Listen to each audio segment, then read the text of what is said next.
It's looking like Dylan Cruz will be officially signing with the Washington Nationals come tomorrow's game. So now let's get into the timeline of Dylan Cruz and what we should be expecting for the 2023 season. You are Locked On Nationals, your daily Washington Nationals podcast, part of the Locked On Podcast Network, your team every day.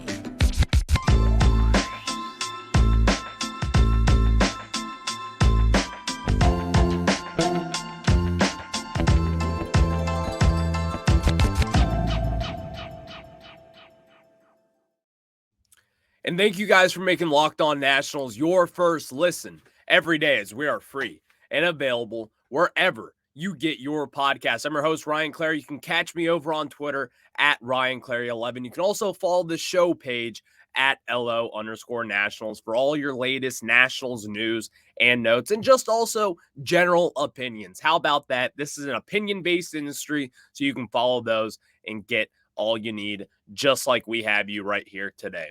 Later on in today's show, the Nationals are getting ready to face off against the pretty good San Francisco Giants squad from the NL West. They're back here in DC, so we're going to preview that series for you just a little bit later on. Also, Keith Law from The Athletic, someone who I really like when it comes to making all these prospect rankings, and someone who kind of isn't afraid to go off the edge. He's got 3 Nationals prospects in his top 30 that he posted this morning. We're going to get into that a little bit later on, but now Dylan Cruz is expected to sign tomorrow, Saturday.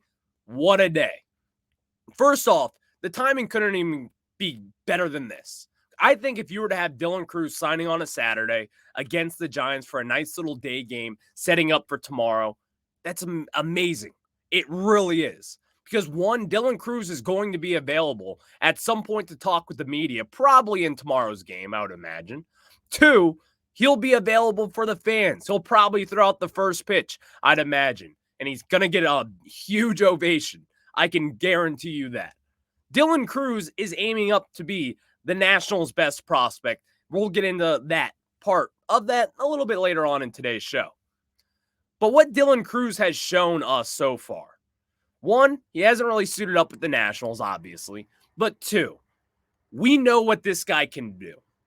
And if you look at all the minor league prospects that the Nationals have, and really in just Major League Baseball, he's got one of the highest floors. He is one of the most guaranteed prospects, something that we've been saying for quite some time now. And that was the intrigue with Dylan Cruz come this last draft. The Nationals needed a sure thing, as we've always said that time and time again. Mike Rizzo, in the first round over the last decade, it hasn't been good. Simple as that, has not been good. But now you fast forward to this, you get Dylan Cruz at the number 2 spot, and now it's looking pretty damn good. But now let's get into the timeline of Dylan Cruz, because I think this is going to be the really intriguing part of this whole process with him. While I fully expect him to be in the major leagues at some point next season, whether it's August or a September call-up or even July even, who knows at this point. But for 2023, the timeline's a very interesting one. So I went in, after we drafted Dylan Cruz, I expected them to just put him in high A Wilmington or even double A. I'm like, this guy's ready. And they still could even do that. But at this moment in time, the expectations are starting to see that, no, he's going to go the old prospect route. He's going to start in rookie ball down in Florida. Who knows how long he'll be in there. Then he'll go to high A, or he'll go to low A, and then high A, and who knows about double A. But this is the kind of the timeline that I expect. So as soon as he signs tomorrow, he's going to be at the game. I would imagine that night, maybe even Sunday morning, that is when he'll fly down to Florida, West Palm Beach there. He'll get acclimated to the Nationals and their organization and what they expect from him. He'll play in a few rookie ball games. I fully expect him to play no more than 3 to 5 games. I truly do. Because at this moment in time, for someone who's 21 years old like himself, for someone who has already proven that he is one of the game's best prospects, that he is one of the game's best hitters in general, he really doesn't need rookie ball. But the whole point of this is that he's going to meet the people down there, the training staff down in the rookie level ball. But he's not going to be there forever, and he shouldn't be. That's not what should develop him even further. And in fact, if it was up to me, I'd just skip the whole thing outright. But the Nationals are going to go this route. They're going to take his time with him. So he's going to start there. But again, he's not going to be there for long. And then you may ask, where's he going next? Low A, Fredericksburg, only an hour drive south of Washington, D.C. So all the Nationals fans will be able to see Dylan Crews at one point this season. I certainly will be going down to Fredericksburg as soon as he gets that call up. But you may ask, how long is he expected to be in Fredericksburg? And again, this is all of what I think. I think that Dylan Crews in this moment of time will probably only spend about 2 weeks in Fredericksburg. And really, it might be a tad longer, maybe 2 to 3 weeks, but he's not going to last any longer there. Now, if he struggles in Fredericksburg, we might have an issue.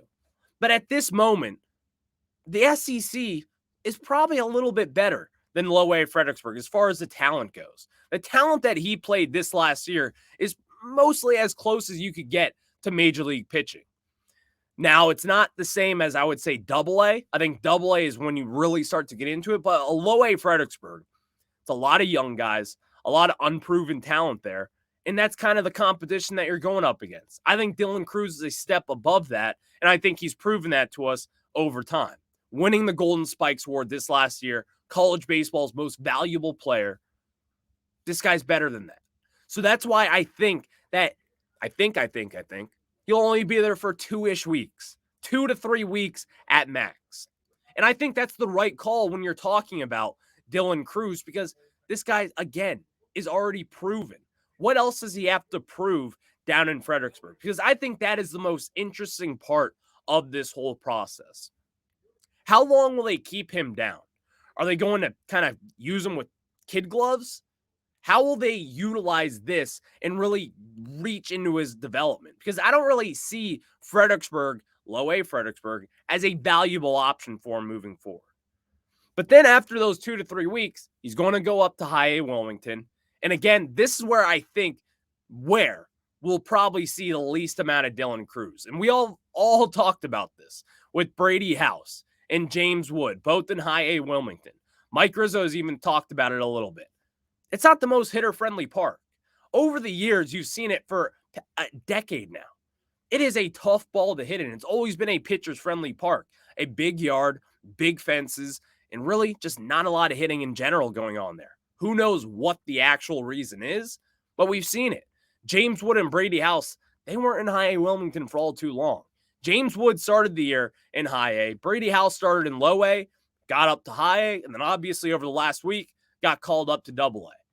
Their goal is not going to really be keeping him down there in High A Wilmington, I think. Because if you look at Brady House and the way that he's kind of gone through the system this season, that is what I expect with Dylan Crews as well, except to a more greater extent, meaning I think the pressure on Dylan Crews will be a lot to deal with. Everyone's going to be out there trying to watch the kid, as anyone would want to. But he's not going to be there for that long because they know what Wilmington is.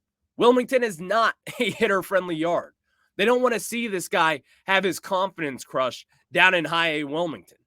What does that really do for the organization? So that's why I only see about a week and a half to 2 weeks in Wilmington. And again, I may be putting the pressure on him here, but that's what they guaranteed us. And I think when you talk about Dylan Crews, there's really no point in having him be in that non-hitter-friendly yard. What's the point of it? Because then that's where I think he takes his step up going into Double A Harrisburg. I think he joins James Wood. Well, James Wood at this point probably will be in Triple A, but I think he's going to join Robert Hassel and Brady House down in Double A. And I think that is where he'll probably spend the portion of 2023, and that's what it should be. I think if you were to put him with Brady House, and maybe if James Wood is still there, and who knows, Robert Hassel will definitely still be there, most likely. So you look at those guys, you're going to want to mold those pieces together. You're going to want them to get adjusted to each other. That is why I also think if James Wood, he might just have a small stint in AAA. Mike Rizzo is going to want those guys to really get to know each other down in the minor leagues. Those are the future pieces for this Nationals team. Brady House, James Wood, Robert Hassel, and Dylan Crews, and plenty of other people as well down there. Trey Lipscomb, who's been very good in Double-A Harrisburg. So that is why I really see this timeline. It's going to be a pretty quick one for 2023. And next year, he's probably going to start out in Double-A.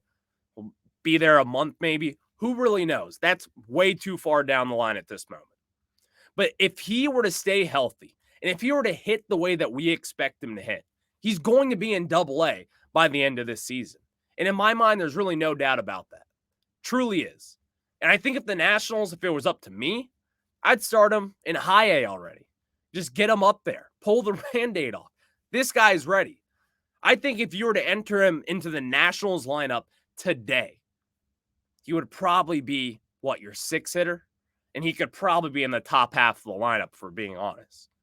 That's how good of a player that Dylan Crews already is. It's just about getting his reps and really developing and seeing if the Nationals can make minor tweaks to his game. But even then, it's not that big of a deal. He's going to move up pretty quickly, and that is what the Nationals and Mike Rizzo ultimately want to happen as well. So you guys can catch the Nationals and the Giants play tonight at 7:05 Eastern Time. You can catch every pitch in the Nationals' hometown broadcast with SiriusXM on the SXM app. Just search Nationals there. Now, before we get into Keith Law's 3 top 30 prospects for the Washington Nationals, we have, again, 3 in the top 30 of Keith Law. I'm going to tell you guys about some of our better friends in the business, our friends over at eBay Motors. And guys, for a championship team, it's all about making sure every player is a perfect fit. It's the same when it comes to your vehicle. Every part needs to fit just right. So the next time you need parts and accessories, head to eBay Motors with eBay Guaranteed Fit. You can be sure every part you need fits right the first time around. Just add your ride to My Garage and look for the green check to know the part will fit or your money back. Because just like in sports, confidence is the name of the game when you shop on eBay Motors. And with over 122 million parts to choose from, you'll be back in the game in no time. After all, it's easy to bring home a win when the right parts are guaranteed. Get the right parts, the right fit, and the right prices on ebaymotors.com. Let's ride. eBay Guaranteed Fit, only available to U.S. customers. Eligible items only. Exclusions do apply. And now we get back into it as the Nationals, again, are taking on the San Francisco Giants tonight. We'll preview that series later on as Josiah Gray gets set to take on a pretty good pitcher and a pretty good San Francisco Giants matchup tomorrow with Saturday, and as well as Mackenzie Gore on Sunday. We'll preview all those games. We have Jake Irvin is going on the mound tonight. We'll preview that a little bit later on. But Keith Law this morning from The Athletic, someone who I really like in his work, because I think Keith Law is not afraid to be aggressive. And when he puts out these prospect rankings, a lot of people kind of lose it. They really do. Now, while you may be asking, rip the Band-Aid off, Ryan, what are the top 3 prospects in the Nationals have? And who are they? Well, let's start off with number 30, Brady House. Brady House has now entered Keith Law's top 30 prospects. And he was on with Grant and Danny last Friday, I believe, a week ago from today. And he raved about Brady House. So Keith Law is actually from Wilmington. So he got to see Brady House in person as well as James Wood. He has seen these guys up close and personal. He has seen the frame of a Brady House, someone who is really big for his size, someone who's, again, only 20 years old, 19, 20 years old. That's pretty big for someone who is making this jump after last year being injured for a majority of the season. You're starting to see what it means for Brady House and really the production that he has displayed so far this season. And he even raved about this the other day. In high A Wilmington, Brady House had better numbers than James Wood. And if you remember about a month and a half, 2 months ago, we were raving about James Wood's numbers in high A Wilmington, as we should be. Because what you do there over the last decade, no one slugs. You cannot hit for power there. Really, batting averages are down there as well. It's not a hitter-friendly yard. We've talked about that enough. But Brady House blew those numbers out of the water. And now since joining Double-A, you're starting to see all these tools come together. And you're also starting to see why this guy was a top 10 prospect in that 2021 MLB draft. When the Nationals took him at 11th or 12th overall, they knew that they were getting a very high ceiling, but someone who needed work. someone who does have the potential to hit around 280 in the big leagues, but what his real eye-popping thing is about Brady House is his power and the display that he has at such a young age. And if you look at the guy, he's about 6'4", and he's, again, 20 years old. He's starting to build up and really bulk up his body to get in everyday shape after getting hurt in last year's Fredericksburg season. But what he has done this year has certainly earned himself into being in a top 30 prospect situation. So Brady House was the number 30 prospect, and I think that was really intriguing that Keith Law has already got him up there in the top 30. James Wood, maybe because we've discussed this, James Wood versus Dylan Cruz. He dropped James Wood just a tad bit down to the number 20 prospect in all of baseball. And listen, he said a bunch of glowing things about James Wood. No one should be like, that is insane.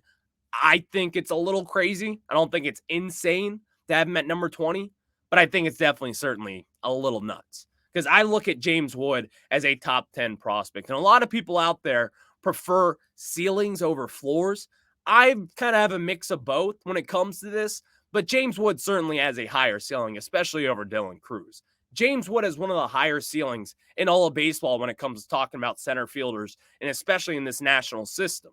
I've always said Elijah Green has probably the highest ceiling as far as Nationals prospects go. Now, at this point, will he ever reach that ceiling? It's too early to tell. It's too early to say yes, too early to say no as well. But James Wood has a ceiling similar to an Elijah Green.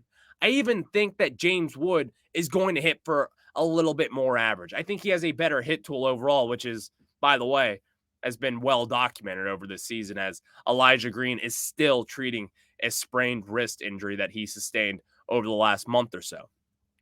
But back to it with James Wood.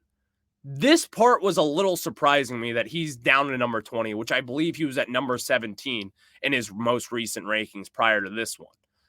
So why did he drop, you may ask?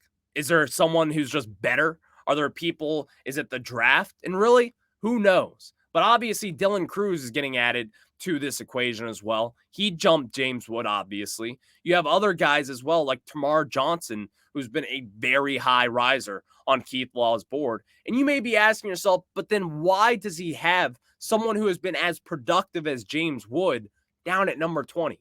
The simple question is, I just think Major League Baseball is in a fantastic position as far as young prospects go.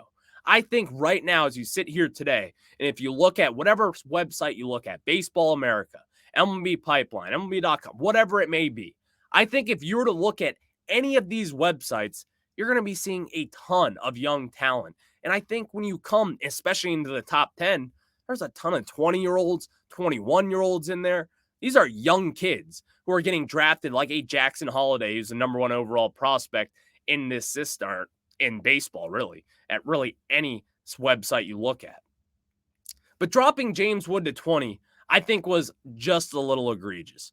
Just because I think his ceiling is good enough to have him in that conversation to be a top 10 prospect in any website or any ranking that you look at. So now to Dylan Cruz, who was the number 6 prospect on Keith Law's big board. Keith Law had him as the number 1 prospect heading into the 2023 MLB draft. Keith Law was the one raving about him, as everyone should be. Dylan Cruz, though, when you talk about him, what can't he do at this moment? He's going to be a very good, probably solid center fielder. If he gets kicked into one of the corners, he'll probably be fine there. This guy has about a 55 to 60 speed as well. He can run. He can steal bags. Now, while that wasn't on display over at LSU, because that wasn't really his job. His job was to get hits and to get on base and sustain those positions. He wasn't really the base threat that I think he will be in the majors. I think this is someone who could steal 20 to 25 bags, especially with how running friendly Major League Baseball has become since these new rules. So when talking about Dylan Cruz, a lot of people may say, how is he better than James Wood at this moment? James Wood has already produced in the minor leagues. He's already been successful. We haven't even seen Dylan Cruz. We're missing the point. Dylan Cruz is simply that good. Now, again, he does not have the ceiling of a James Wood. He doesn't have the power of a James Wood. He's not going to hit 40 home runs. He'll probably be in the 20 to 25 home run range. Now, is that going to come instantly? Probably not. But during the core of his career, when he's 25 and he's really acclimated to the Nationals and we're really taking off, that's when I could see 25, maybe even 30 home runs from Dylan Cruz. Because I also think that is an underrated portion of his game. You look at this guy, there's nothing that he does bad or even poor. The only poor, quote unquote, thing that you could say is his defense. But even then, he's a tick above average when it comes to defending that center field position. And if you move him into the corners, then guess what? You have an above average defender in either of those right field or left field positions. So we'll just have to see what the Nationals do with that. But I think that was interesting that he has now 3 top 30 prospects. And oh, by the way, Dalen Lyle and Christian Vaquero, we got a ton of prospects right now down cooking in the farm system. So it'll be an interesting one to say the least. So now let's quickly preview the San Francisco Giants series as the Nationals, again, play the Giants tonight at 7:05 Eastern Time. You can catch every pitch in the Nationals' hometown broadcast with SiriusXM on the SXM app. Just search Nationals there. And now let's get into it as the Nationals are finally back home, and which feels like they've been on the road forever because of that All-Star break. But they play tonight. Jake Irvin is on the bump, and you know how I feel about Jake Irvin. I like the guy. I think he's a solid talent. But again, any moment now is when he could be losing his starting rotation spot, especially considering you have Jackson Rutledge, who's probably going to be a September call-up at one point. Something will have to shake free. Maybe we trade away Patrick Corbin at the deadline, so maybe it isn't Jake Irvin catching the bad end of this situation, you could say. But he's going up against Alex Wood tonight of the San Francisco Giants, and the lefty has had a decent year, 32 years old. He's got a 4.53 ERA in 10 starts this season. He struck out 50 in 53 and 2/3 innings pitched and a 1.53 whip. But Alex Wood, again, isn't as bad as his stats may indicate. This is someone who still can surprise a team like the Nationals. And oh, by the way, with the way that the Nationals have really been playing recently, it hasn't been good. The Chicago Cubs series was not a good one for this Nationals squad. And it hasn't been a good overall stretch for this Nationals offense outside of C.J. Abrams. Because ever since C.J. Abrams has moved in that leadoff spot, I don't know if you guys have noticed this a little bit, but Lane Thomas has started to fall off just a tad bit. Just a little bit.